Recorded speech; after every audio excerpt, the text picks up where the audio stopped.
Bonjour. Bonjour. Alors vous êtes chercheuse et bientôt doctorante, c'est sûr, et prochainement, on espère, docteur à Paris 8. Oui. Et on va parler de design. Oui, design et pédagogie. Alors, vous faites partie d'un petit groupe de designers, c'est ça? On est l'atelier des chercheurs, on est 3 designers diplômés de l'ENSAD pour ma part et qui sont rencontrés à l'ENSAD Lab, donc les arts décoratifs en recherche. Et on a commencé cette recherche en intervenant dans les ateliers périscolaires dans une école à Paris, où par le biais des aventuriers et de CRI, on a commencé à faire un atelier d'initiation au design avec des primaires, donc de CE1 à CM2. Et dans ce cadre-là, on a développé un premier prototype de documentation, donc c'est une première station de prise de vue pour que les élèves collectent des traces au fur et à mesure de leur processus de design, donc au fil des semaines. Ce qui nous a mené à déjà rencontrer pas mal d'acteurs de l'éducation nationale autour de ces questions-là, parce qu'en fait on s'est rendu compte que ça faisait écho à beaucoup de problématiques en dehors des ateliers de design.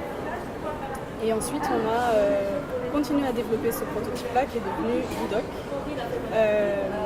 Dudoc qu'on a testé, et ça fait partie de mon projet de thèse, qu'on a testé dans une classe de CP avec un enseignant à l'école Lacordaire à Paris. Alors on va en parler un peu plus en détail, mais auparavant, le travail avec les enseignants s'est fait aussi, ou alors on vous a laissé dans une classe avec les élèves, ou est-ce qu'il y avait une relation avec les enseignants? C'est ça qui pourrait m'intéresser. Vous voulez dire avant? Oui, avant, sur la première période. Non, on était en atelier périscolaire, donc on était encadrant. En périscolaire, d'accord, encadrant, carrément. C'est pour ça qu'on avait la liberté de faire les activités qu'on voulait, donc l'initiation au design, qui peut paraître un peu en dehors des apprentissages, mais un des enjeux qu'on voyait, c'est qu'en fait il y avait énormément de possibilités, de potentiel pour l'apprentissage à travers ce qu'on faisait. Et on avait envie que d'une part les élèves se saisissent du sujet et s'investissent en faisant une sorte de portfolio. Alors vous êtes dans votre sujet, est-ce qu'on peut avoir un petit exemple de ce qu'ils ont fait pour que les gens comprennent ce que ça veut dire concrètement? Alors la première chose, un des premiers ateliers qu'on a fait, c'est de se dire avec les élèves, on est dans la classe de quelqu'un, parce que les ateliers périscolaires, comme vous le savez, prennent place dans la classe d'un enseignant, ce qui n'est pas toujours évident pour eux, ni pour nous. Et on s'est dit comment est-ce on a besoin de mobilier un peu spécifique pour faire du design, on a besoin de pouvoir être sale, on a besoin de pouvoir foutre des coups de cutter, non pas de cutter, mais en tout cas, pouvoir mettre de la peinture, etc. Enfin bon voilà. D'accord. Donc on s'est demandé comment on pourrait réaménager la salle et ils ont créé leur propre mobilier avec du carton recyclé. Donc ils ont fait leur structure, ils ont appris comme ça, on est allé assez loin parce qu'à un moment ils m'ont même demandé, ils avaient besoin de savoir le théorème de Pythagore en CM1. C'est pour vous dire qu'il y a, puisqu'ils ont envie, je pense qu'il y a une possibilité de les amener assez loin dans les apprentissages à travers cette mise en... D'accord. Donc vous avez construit un outil et qui a fait l'objet de votre proposition de thèse que vous venez de déposer hier. Oui, c'est hier. ça. Alors de quoi il s'agit exactement et quels sont les principaux résultats? Alors ma recherche, donc vraiment l'idée c'était de se dire maintenant qu'on a fait ça, on va essayer de voir ce que ça peut donner avec articulé à une pratique enseignante, c'est-à-dire pas juste nous qui faisons les choses mais un peu sans savoir quoi.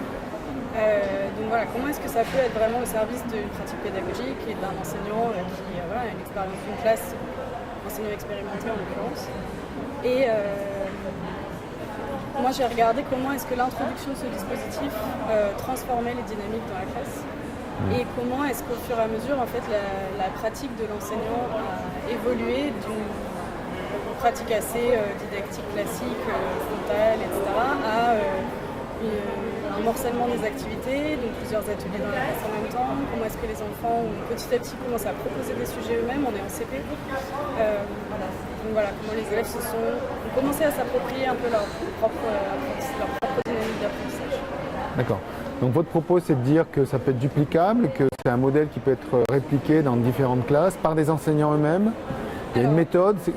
Il y a deux choses. Il y a le dispositif d'une part, donc qui s'appelle Dudoc et qui est open source, on insiste beaucoup là-dessus, qui essaye vraiment de s'adapter à n'importe quelle condition, donc qui a un artefact composite, c'est ça.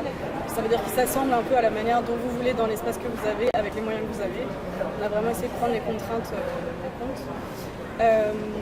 Par ailleurs, il y a en dehors même de cet outil qui permet donc de faire des publications numériques pour les élèves, qui leur permet de prendre des traces un peu de façon autonome, je pense que l'intérêt aussi de ce travail, c'était de dire qu'en introduisant des éléments extérieurs, en l'occurrence moi, dans la classe de l'enseignant, moi qui ai participé avec lui aux activités, on a fait ensemble des choses, ça l'a déplacé dans sa pratique, ça m'a déplacé moi dans ma perception de ce qu'on pouvait faire, etc. Je pense que là, il y a un enjeu vraiment intéressant en fait, d'ouvrir les classes à des gens intervenants extérieurs. Et de faire des duos. En fait. Donc si je comprends bien votre constat, c'est de dire que s'il y a un intervenant extérieur dans la classe, ça peut engendrer des choses qui ne seraient pas engendrées si c'était simplement l'enseignant. Ouais. Dans le sens où quelqu'un qui ne vient pas du monde de l'enseignement, de l'éducation. Amène un monde et un univers complètement différent qui amène, si le partenariat se passe bien, si c'est l'enjeu, et s'il y a un climat de confiance suffisant, il me semble qu'il y a vraiment des très belles choses qui peuvent se passer. Et des deux côtés, ça amène, c'est vraiment très riche. Donc, est-ce qu'il y a un petit site que l'on peut citer? Oui, il y a l'atelierdescharcheurs.fr. Où il y a tous nos travaux. On fait pas mal d'ateliers aussi avec. Là, je vous ai raconté cet enseignant-là parce que c'est le sujet de ma thèse.